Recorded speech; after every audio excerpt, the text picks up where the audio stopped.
All right, in Chapter 1, we're going to be looking at different types of data. And we first need to start off with some terminology. Data are the observations that we're collecting. They could be measurements, they might be genders, they could be survey responses. Statistics is it's a collection of methods that we use for planning experiments, obtaining the data, and then organizing, summarizing, analyzing, interpreting, and presenting the data, and then drawing conclusions based on this data. There are two types of statistics.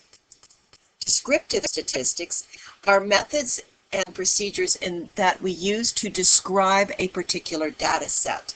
We'll be looking at descriptive statistics in Chapter 2. Then in Chapters 3, 4, and 5, we'll be studying some background probability theory that we will need to start the next type of statistics, known as inferential statistics, which we will start in Chapter 6. More terminology. Population is the collection of all the elements to be studied. It may be all men between 50 and 75, or it may be a much smaller population. Suppose I am only interested in the students in my biostatistics classes, then the population would be all of the students who are registered for my biostatistics classes. A census is a collection of data from every member of the population. In that case, really, we are using the entire population. Or a sample, which is a subset of the population. There is more terminology. A parameter is a numerical description from the population. Recall a minute ago, my population was all men between 50 and 75. The parameter might be the mean cholesterol readings from this population. Or, with my other example, the parameter may be the average grade point average of all of my biostatistics students. A statistic is a numerical description from the sample. For example, if my sample was 500 men between ages 50 and 75, then the statistic would be the mean cholesterol reading from these 500 men. More terminology.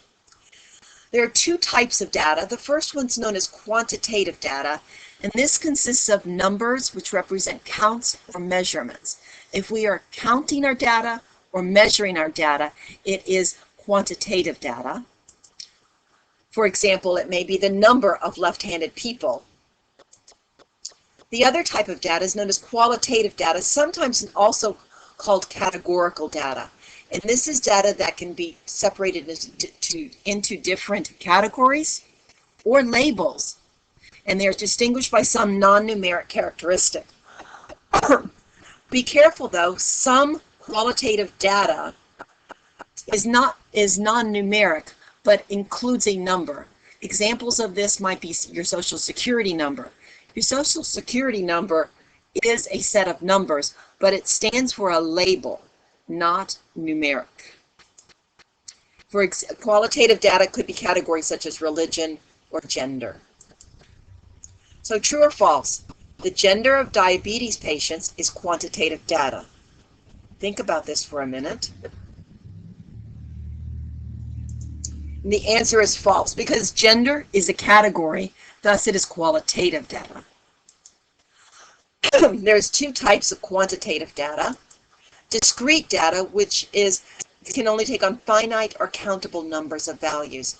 The data is usually discrete if we are counting it. For example, we count the number of cups of coffee sold. Or it can be continuous, and this type of data can take on any value on an interval. An example of this might be gallons of coffee sold. We measure the gallons of coffee sold. We count the number of cups of coffee sold, thus it is discrete data, but we measure gallons of coffee sold, thus it is continuous data. So answer the following question, yes or no.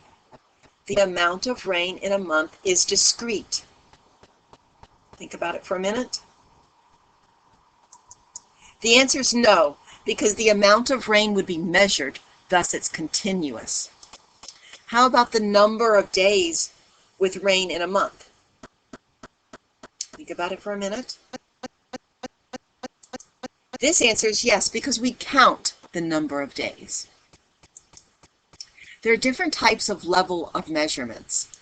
The first one is nominal, and this is data that consists of just names or labels. Examples of this would be gender or religion. This data cannot be ordered. There is no meaningful order to the way that we would categorize this data.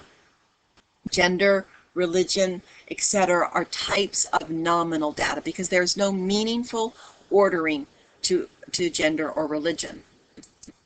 Ordinal data can be arranged in some meaningful order. It is still categories usually, but there's a meaningful order to this type of data. The differences between these orderings, though, is usually meaningless. For example, TV ratings, G, PG, PG-13, R, NC-17, X. There's a meaningful order to the way I said that, in that the sex and violence level of those TV shows goes up as I went up my ratings.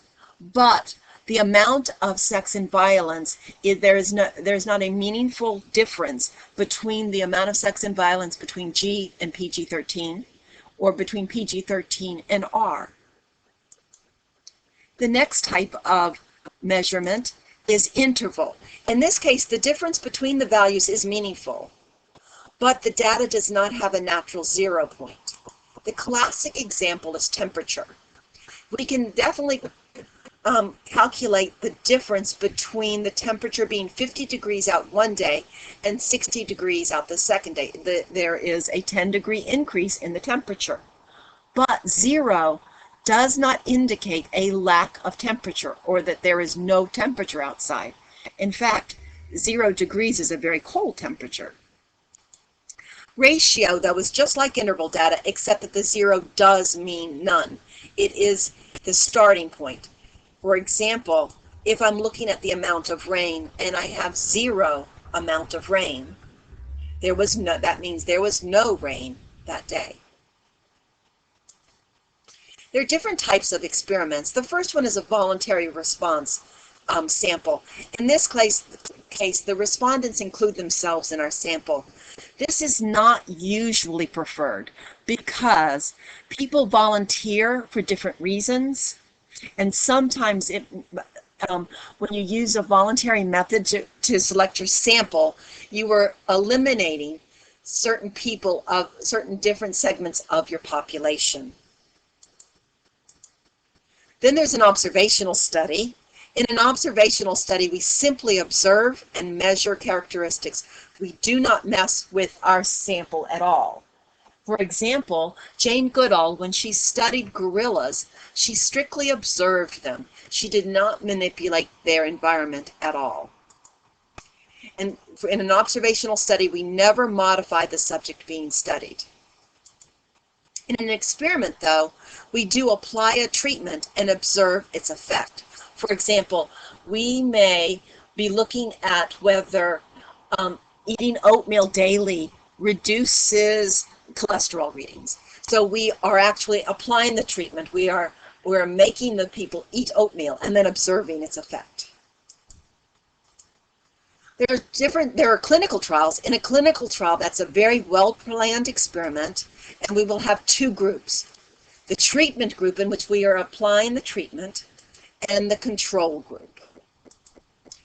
There is sometimes in a clinical trial, we have what's known as confounding. In confounding, the variables get so mixed up that it's difficult to tell whether the individual is being affected by the variable of interest or a confounding variable that we are not measuring. We usually try to plan the experiments to avoid this. For example, if we're treating diabetes patients with a new medicine and we put them on an exercise regime, if they seem to control their diabetes, we don't know whether it was because of the medicine or because of the exercise. In blinding, we keep the people in the dark as to who's receiving the treatment. There's different types of blinding techniques.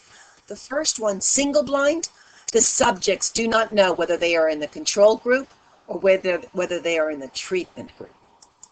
In a double blind, experiment, the subjects and the doctors or researchers don't know who is in the treatment group and who is in the control group. We do this because of the placebo effect. Some patients who are not receiving treatment get better just strictly because they think they will, and it's not because of our treatment. Some more terms to look at. Blocking. In blocking, we group together subjects because of some similar characteristic. Randomization. We use random selection to assign to our treatment groups and to our control group. In a completely randomized design, we totally randomize the assignment into our groups. In a randomized block design, we first form blocks, such as gender or maybe age groups, and then randomly assign subjects into each block. Replication is a very important part of a statistical experiment. We must have the ability to repeat the study. Different types of samples. Now, sample sizes need to be large enough to see the true nature of any effect. But a large sample does not necessarily mean that it's a good sample. If you do not use appropriate methods to select your samples, then they are useless. In a random sample, each individual member has the same chance of being selected. There are many types of random sampling. The first and most simple type is known as a simple random sample. In a simple random sample, we are not blocking or grouping our population in any way. We are strictly randomly selecting a sample of size n from the population. So there will be just one sample. So I'm going to study one of my classes, and I have 3 classes. I roll a die to select which class is to be studied. Assuming the classes have no overlap, what type of sample is this? Think about this for a minute. It is a random sample. Each person had the same chance of being chosen because there was a 1/3 chance that I would choose one of my three classes. But it is not a simple random sample because a sample which would consist of students from different classes is impossible. I grouped my students first into classes and then selected a class. You can note the text requires simple random samples for many of our techniques. Now there's different types of random sampling. The first one we already looked at, that was a simple random sample, in which case there was no blocking or grouping being done. Now these are different types of random samples that do include some type of blocking. The first type of blocking technique is known as stratified. In this case, we divide the population into subgroups and then randomly select some from every subgroup. For example, suppose I divide the population into gender, so I'm dividing my population into men and women.